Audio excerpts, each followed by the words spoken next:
What's up, everybody? It's DJ the Sports Blurred. I am back. Hopefully you guys miss me. I know a lot of Tennessee Volunteer fans have missed me. They've been getting on me in the comments. Now, we need to get this together. There has to be a certain level of respect. You're going to come into the Sports Blurred's comments, and you're going to control me. I'm messing with you guys, man. I love it. I enjoy talking the back and forth, man. It's all in good fun. My last video that I put up against Tennessee, you guys need to go back, watch that again. Comment, like, subscribe, because I am still giving out that free jersey. So all you have to do is go back to that video, comment who you think is going to win, right? And whoever's closest, I will make sure that you get a jersey compliments of the Sports Blurred. Even Ohio State fans, you guys can go in and get checked in too. And then you guys can win a jersey as well. Now, we're going to get right into it. Tennessee should be very nervous going into this game with Ohio State. One of the biggest reasons, let me take my coat off first before I get into it. See, I live in Columbus, Ohio. It gets really cold out here, and real men play football in the cold. So, you know, we got to wear these coats. I'm messing with you guys. Tennessee should be very nervous coming into the Horseshoe. So I do know a couple of Buckeye players. Not very well, but I do know them. Those guys are locked in, man. Those guys are ready to go. They're ready to run through a wall. Whoever is going to be standing in front of them Saturday, which is going to be Tennessee, or at least next Saturday, they're ready to run through faces. Now, I would be remiss if I didn't say Tennessee wasn't ready as well. That just makes sense. Like, you don't get this far in the season and not be ready to play. But there's something about those Buckeye boys that I've been talking to. Those guys are ready, man. They were thoroughly embarrassed the last time that they were in the Horseshoe. Michigan beat them 13-10. Obviously, we all know Ryan Day, everyone wants him fired, blase.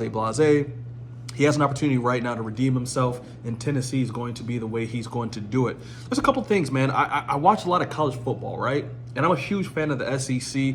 Everybody has me as an SEC hater. I'm not. I do keep it real. The thing about the SEC, guys, you guys do not keep it real. You guys think that the college football revolves around the SEC and that anybody playing in any other conference doesn't deserve any type of shine. That is not true.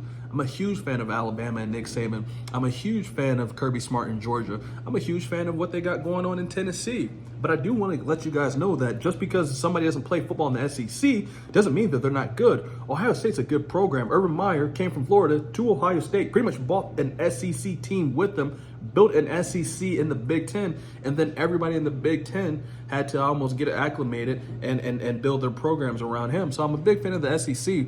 I'm not a hater, but I do think that you have to be, you got to keep it real. You guys got my respect. You know, how many national championships have you guys won here recently? All of them damn near, you know, with the exception of Clemson and Ohio State sneaking in a couple. But going back to what I was saying, I watch a lot of football, whether it be Pac-12, Big 12, Big 10, SEC, AAC, Conference USA. I watch it all. I watched Tennessee multiple times this year. And one of the reasons why I think they're going to lose this game is their quarterback. I'm a big fan of Nico. I really am, man. And I think he's going to win a championship down the road. Maybe not a national championship. I do think he's going to win a Heisman, or at least be a Heisman finalist for Tennessee by the time he's done. But I don't think he's much of a difference maker. And I'll explain why. Joe Milton. When I watched him last year versus at Tennessee, all I heard from a lot of Tennessee fans was, we're so happy to see him go. Not a great quarterback. We want to get this new kid, Nico, in. He's the next guy for the next 4 years. I want to give you guys some stats. Last year, Joe Milton threw for 2,813 yards, 20 touchdowns, 5 picks. He had 10 games where he threw over 200 yards a game. That is impressive. Let me give you Nico's stats now. 2,512 yards, so it's about 300 yards less in the same amount of games. He's thrown for 19 touchdowns, which is 1 touchdown less, and they've thrown him for the same interceptions, which is 5. But, and I do have a big but, he's also thrown for only 5 200-yard touchdown games, or 200-yard games this season. Joe Milton last year doubled that. He had 10. He was a senior. He was a leader. He was a senior for 10 years. I remember watching him back at Michigan. He went down to Tennessee. He played for 6 years. So he was on that express train, kind of like what Dylan Gabriel at Oregon right now is doing, just using all his college eligibility. But I thought that he was a difference maker. And I don't see Nico as that difference maker. You guys have a good running back. Tennessee has a good running back. His name is Dylan Sampson, 1,485 yards this year, 22 touchdowns. I want to say he caught like 19 passes for about 150 yards. Kind of a threat to come out the backfield. Kind of one of those short dump out guys. You can get to him. He's a good running back. But the one thing I've noticed versus, going into this game, Ohio State versus Tennessee, is that Ohio State does everything that Tennessee does just a little bit better. They're very similar to teams, right? Tennessee, super talented at cornerback, super talented secondary, but Ohio State secondary is just a little bit better. Tennessee, great running back. Ohio State has 2 great running backs. Tennessee, not really that great wide receiver wise.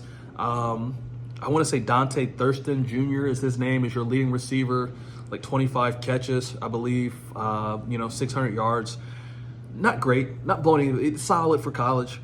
And then you have a number 2 receiver, I can't remember his name. It's not really important right now. I'm not trying to make that point. But you don't have a Mecca Egbuka. You don't have a Jeremiah Smith. You don't have a Carnell Tate. You don't have a G. Scott Jr. You don't have the amount of weapons that Ohio State has. And if Tennessee plays their A game and Ohio State plays their A game, you cannot convince me that Tennessee loses this game by less than 2 touchdowns. I think Ohio State, if they come out and play their A game, Tennessee comes out and, like I said, plays their A game, Ohio State wins by at least 10 points, 14 points really. Now, the one thing that I do like about college football is that a lot of times that doesn't happen, y'all. And you guys, if you've been watching college football, you guys know this very well. You'll have a dud in there. Michigan will come to your horseshoe and beat you 13-10. You'll lose to Arkansas in a game you probably shouldn't lose. Florida, when they're bad, will take you to overtime and you'll barely beat them. These things happen. But like I said, in talking to the Buckeye players that I talked to, guys are locked in, they're ready to play. There's one more thing that I want to tell you. It's almost a tiebreaker why I think Ohio State's going to come out here and completely dominate Tennessee.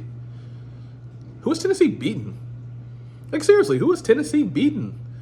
They haven't beaten anybody in the playoffs. Ohio State, think about this. They beat Penn State at home. Penn State's the number 6 seed, guys. They beat Indiana at home. Well, excuse me, they beat Penn State on the road. Indiana was at the horseshoe. It completely dominated them, guys, 38-15, and it really wasn't even that close. Indiana's in the playoffs. And then the number 1 team in the playoffs, it took a point, 1 point. They only won by 1 point at night versus Ohio State. And Ohio State thoroughly dominated that game. If you go back and look, Ohio State was the better team. But poor coaching doomed them. All right, guys, I'm about to wrap it up. I do want to say one more thing, man. I appreciate all the banter that we have in the comment section. I like Tennessee. Obviously, I'm a huge Ohio State fan. I am looking forward to this game. I'm looking forward to pretty much all the games, minus like Penn State and SMU. I don't really see that being a big one. But I want to see what Texas is going to do, man. I'm interested to see how they're going to go out there and handle business.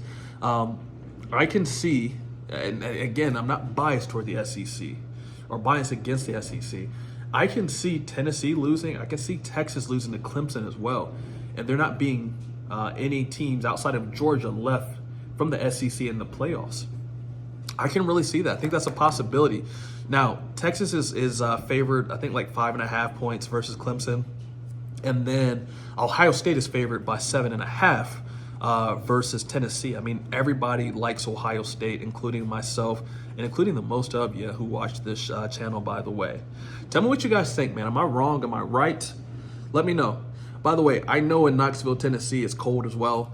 You guys from Tennessee can let me know. Oh my God, Derek, DJ, the sports blurred. Guess what? It gets cold here. I know. I've been to Nashville. I've been to Knoxville. I've been to Memphis. I've been all around Tennessee, guys. I know it gets cold there, but it's different. It's different from Tennessee than it is to Ohio. And if you don't know, then I can't explain it to you. You just got to know. All right, guys, tell me if I'm right. Tell me if I'm wrong in the comments below. Let me know what you guys think. Am I on base? Am I off base? Take care, guys.